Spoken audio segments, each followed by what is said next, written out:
We didn't give up many transition opportunities, which helps you defend. You play good defense and take care of the ball, you give yourself a chance to win. You need to create some other movement because they're just loaded. And even when he wasn't scoring, it created for other guys because of the aggressiveness that he was playing with it. Well, the best three-point shots are when you do touch the paint and then you're kicking out. One thing Coach Izzo used to always talk to us about is inside-out threes is the best threes to take.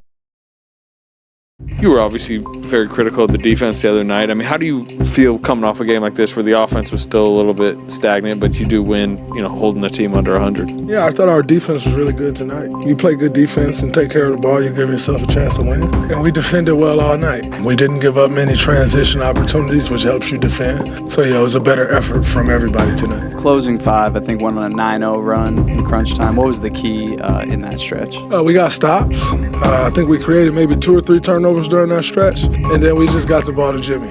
And he made plays. BP made a couple plays down the stretch as well. But most importantly, we just got the ball to Jimmy.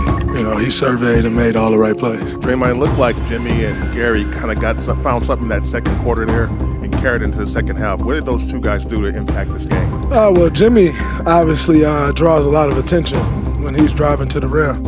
And Gary was able to find all the open spots in their defense.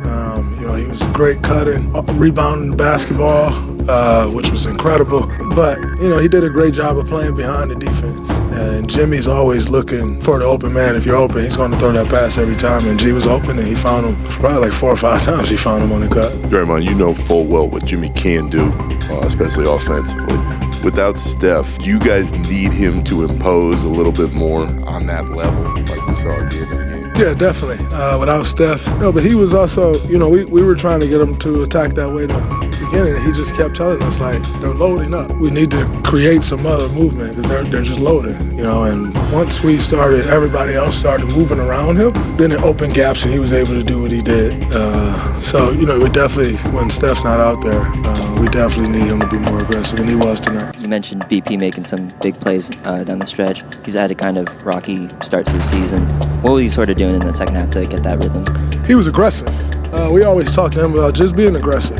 It's when you're timid that you make the mistake. He was extremely aggressive that second half, and even when he wasn't scoring, it created for other guys because of the aggressiveness that he was playing with. So he played a really good floor game for us tonight. Draymond, you guys outscored them in the paint, obviously on a night where you're pretty cold from three-point range. What's the key to the balance of getting to the paint and still finding good three-point shots even without Steph right now? Well, the best three-point shots are when you do touch the paint and then you're kicking out. That's one thing Coach Izzo used to always talk to us about is inside-out threes is the best threes to take. Even if you're shooting the ball great, that's usually a product of you getting to the paint a lot. First half, we were just kind of around the perimeter. We never got to the paint, and it was hard to create offense. Second half, we moved the ball a lot and then attacked, and we were able to get to the paint, and it broke their defense down a bit more. Draymond, how much did you appreciate the love for Kevon Looney? And I think you were one of the ones, were you watching the tribute video, and just how special was that tonight for him to be back? I was in the back, and then I heard them starting the video, so I ran out to watch it. Very special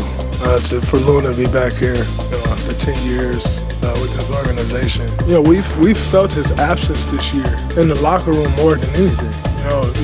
He played such a vital role in the pulse of the team, in the fabric of the team. He was one of the biggest components to that. We felt his absence, and to see him come back here and get the love that he deserved, it's special. For his teammates to see the love that he has here. I got a defensive foul trying to box him out. I'm pissed off, but it was for him to be celebrated. Oftentimes when he was here, wasn't always celebrated for the work that he did. For any reason other than, there's only so much celebrating going to go around. Steph gets a lot of celebration, over the years. Clay gets a ton of celebration, and so not for any other, not that no one appreciates him. That's just kind of how the cookie crumbles. He does a ton of things that don't show up in the stat sheet.